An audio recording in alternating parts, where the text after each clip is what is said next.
50% mails को problem है, 50% females को प्रॉब्लम है।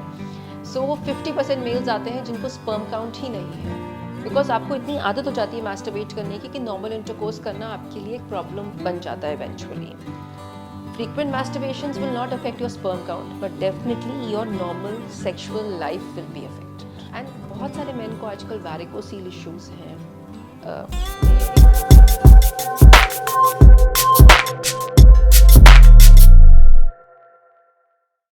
डॉक्टर, हमने यहाँ पर फीमेल्स की बात तो कर ली कि अगर उनको मिसकैरेज हो रहा है या फिर जो कुछ कंसीव करने में समस्या आ रही है उसको कैसे ठीक करना है, लेकिन मेल जो है वो बहुत इंपॉर्टेंट रोल प्ले करते हैं। सो ऐसी क्या चीज़ें हो रही हैं कि अब मेल को भी मतलब IVF का सजेशन दिया जा रहा है? सो मेल्स तो देखो, अब तो खैर एरा बदल गया है। आई रिमेंबर जब प्रैक्टिस स्टार्ट की थी तब मेल्स कहते थे हमारी टेस्ट की क्या ज़रूरत है, हमें टेस्ट कराने की ज़रूरत ही नहीं है। सो ऐसा होता नहीं है। आज हम मेरी ओपीडी या क्लिनिक में 50% मेल्स को प्रॉब्लम है, 50% फीमेल्स को प्रॉब्लम है। सो वो 50% मेल्स आते हैं जिनको स्पर्म काउंट ही नहीं है, I mean zero sperm count है या वेरी लो स्पर्म काउंट है। आजकल पीयर प्रेशर बहुत है, देन लोग फ़ोन रख रहे हैं पॉकेट्स में, ब्लूटूथ वाइब्रेशंस हैं, कुछ भी हेल्दी नहीं है, बहुत स्ट्रेस लेवल हाई है। So these are the factors जब आपका स्पर्म काउंट कम होने लगता है। सो बहुत ज़रूरी है कि जब आपके पास एक कपल है बेबी करने के लिए, एक मेल स्पर्म एनालिसिस 300 रुपये का लगता है, एक मेल स्पर्म टेस्ट ज़रूर कराएं।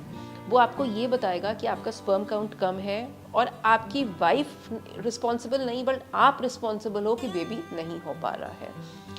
कुछ मेन को और भी प्रॉब्लम्स होती हैं, लाइक इजैक्यूलेटरी प्रॉब्लम्स, जहाँ इजैक्यूलेशन करने में प्रॉब्लम है, एरेक्टाइल प्रॉब्लम्स जहाँ एरेक्टाइल इश्यूज़ हैं, या फिर बहुत सारे मेन को साइकोलॉजिकल प्रॉब्लम भी होती है टू हैव एन इंटरकोर्स।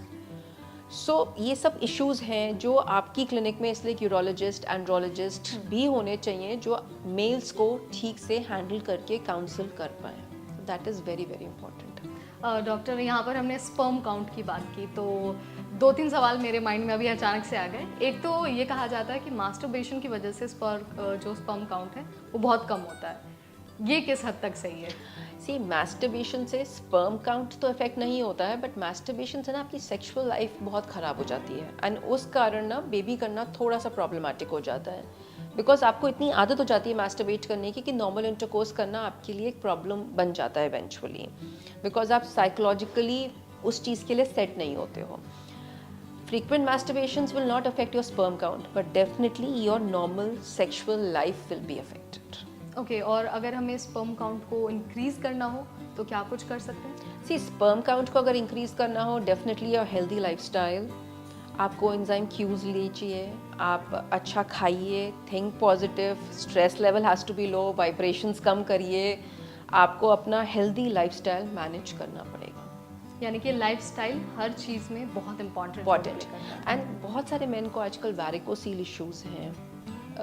ये एक बार इसे एक्सप्लेन कर सो सकते हैं? वैरिकोसील इज वेयर आपके स्क्रोटम के अराउंड जो आपकी वेन्स होती हैं वो प्रोमिनेंट हो जाती हैं, एंड देन जो यूरोलॉजिस्ट होते हैं इन वेन्स के वाल्व्स को टाई अप करते हैं ताकि प्रेशर बढ़े ना इनमें, एंड देन थोड़ा आपका स्पर्म काउंट उससे भी बेटर हो जाए।